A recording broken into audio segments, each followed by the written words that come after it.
Year 57. Habang nakaantabay ang halos buong mundo sa patuloy na bombahan ng Israel kontra Iran, abay tinutuon na nga talaga ni US President Donald Trump ang kanyang banta na wawasakin ng nuclear facilities ng Iran dahil noong Sabado ng gabi ay binomba na ng Amerika ang mga nuclear facilities ng Iran gamit ang 7 stealth bombers, 4 na fighter jets at nuclear-powered submarine nito. Alamin ang buong detalye mamaya. At Israel muli na namang tinamaan ng 10 ballistic missiles ng Iran na kargado pa rin umano ng cluster warhead dahilan upang masira ang kabahayan ng mga sibilyan. Pero may ganti naman dyan ng Israel kung saan winasak nito ang 5 fighter jets ng Iran pati na mga imbaka ng ballistic missiles ng Iran. Bombahan ng Iran kontra Israel. Sa parehong araw kahapon ay nagpalitan ng mga bomba ang Iran at Israel. Pero bago magsimula ang mga bombahan na yan, ay naunang itinuloy ni US President Donald Trump ang plano nitong wasakin ang mga nuclear facilities ng Iran. Base sa report, 7 mga B-2 stealth bombers ng Amerika ang lumipad mula sa Missouri patungo sa Iran, kasama ang 3 refueling aircraft at 4 na mga fighter jets bilang escort. Ang 3 nuclear site ng Iran na Fordo, Natanz at Isfahan ay sunod-sunod umanong binomba ng 7 B-2 bombers ng Amerika habang ang 4 na mga fighter jets ay winasak ang mga surface infrastructure.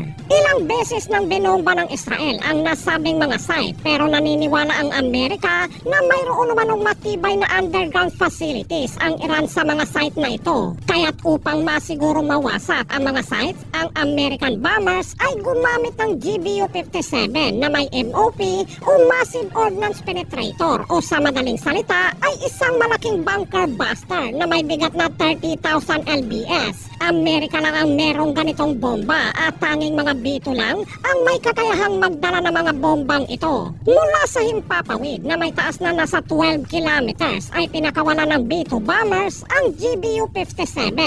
Dahil sa taas ay magkakaroon ito ng puwersa at bubulusok ito ng mabilis habang kinokontrol naman via satellite guidance. Pagtama nito sa lupa ay babaon ito ng nasa 60 feet hanggang 200 feet bago sumabog ang nasa 2,400 kilos na explosive.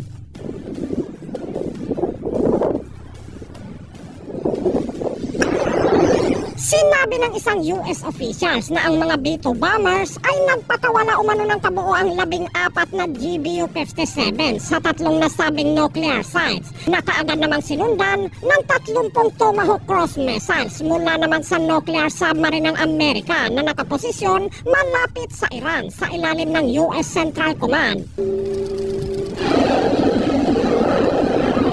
Ang operasyon na ito ng Amerika ay tinatawag nilang Operation Midnight Hammer. At matapos ang nasabing precision strike ng mga bombers, mag-aalas 8 ng gabi sa Amerika noong Sabado, ay kaagad na nag-post si US President Donald Trump na matagumpay umano ang pagwasak sa 3 nuclear site ng Iran. Kasunod ng isang banta ni Trump na anumang atake sa Amerika mula sa Iran ay makakaranas umano ang Iran ng higit na puwersa.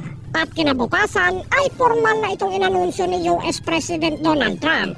A short time ago, the US military carried out massive precision strikes on the 3 key nuclear facilities in the Iranian regime, Fordo, Natanz, and Isfahan.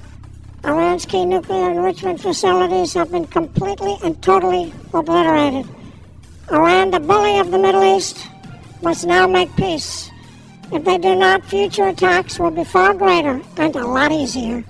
And most importantly, I want to congratulate the great American patriots who flew those magnificent machines tonight, and all of the United States military on an operation the likes of which the world has not seen in many, many decades. Habang nagpasalamat naman si Israeli Prime Minister Benjamin Netanyahu kay Trump.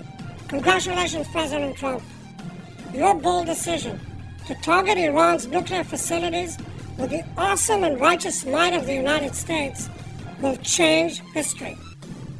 America has been truly unsurpassed. It has done what no other country on earth could do. Peace through strength. First comes strength, then comes peace.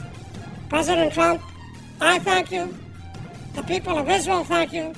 God bless America.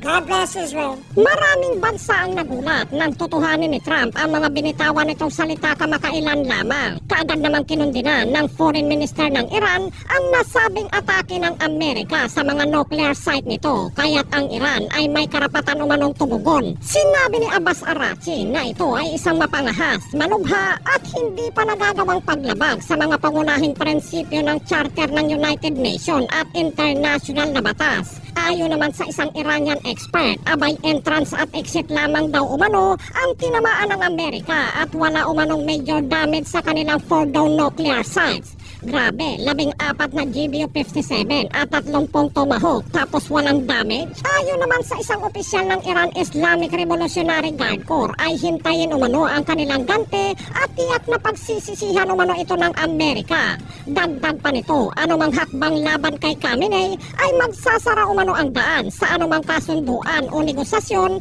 at hahantong sa isang walang limitasyong tugon, sinabi ng isang senior opisyal ng Iran sa Reuters. May ilang mga bansa ang kumundina sa atake ng Amerika sa Iran dahil labag na umano ito sa batas, habang ang mga samahan naman sa bansa abay hindi rin nagpahuli dahil nagprotesta sa Quezon City. Ang Akbayan, Makabayan at Alliance of Concerned Teachers ay nakisali na rin. Kabilang sa mga ito ang ilang representative na humaharang o kumukwestiyon noon sa mga budget ng militar ng Pilipinas kaya't hindi makabili-bili ng mga bagong assets dahil sa pag-ipit sa mga budget.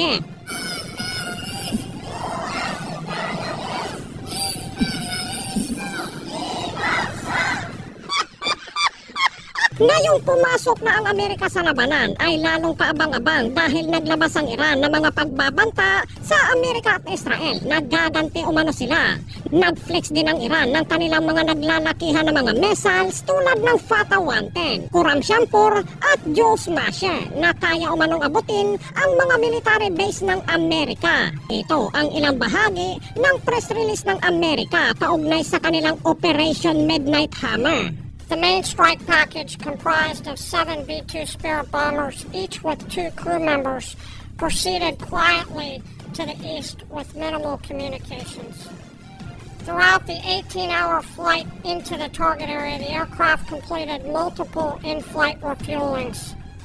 Once over land, the B-2s linked up with escort and support aircraft in a complex. The lead B-2 dropped 2 GBU-57 massive ordnance penetrator weapons on the first of several aim points at Fordow. The remaining bombers then hit their targets as well, with a total of 14 MOPs dropped against 2 nuclear target areas. A U.S. submarine in the Central Command Area of Responsibility launched more than 24 Tomahawk land attack cruise missiles against key surface infrastructure targets at Esfahan, with the Tomahawk missiles being the last to strike at Esfahan to ensure we retain the element of surprise throughout the operation. Samantala, matapos ang atake ng Amerika, abay kaagad namang gumanti ang Iran, hindi sa Amerika, kundi sa Israel, kung saan nagpakawala umano ito ng 30 missiles sa Israel. To the action naman ang mga air defense system ng Israel, ngunit sa huli, base sa report ng IDF, 10 sa 30 missiles ng Iran ang nakalusot at tulad ng dati, abay mga residential areas pa rin ang mga tinamaan ng Iran.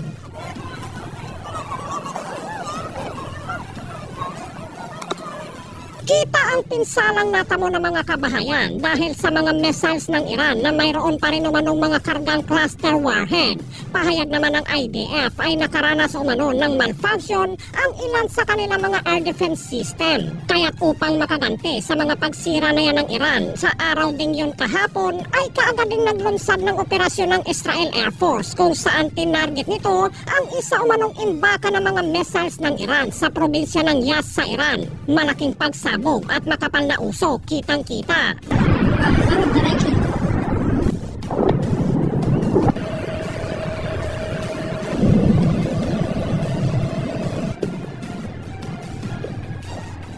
Sunod namang binomba ng Israel Air Force ay ang 5 fighter jets ng Iran, 3 F-14 fighter jets at 2 F-5 fighter jets.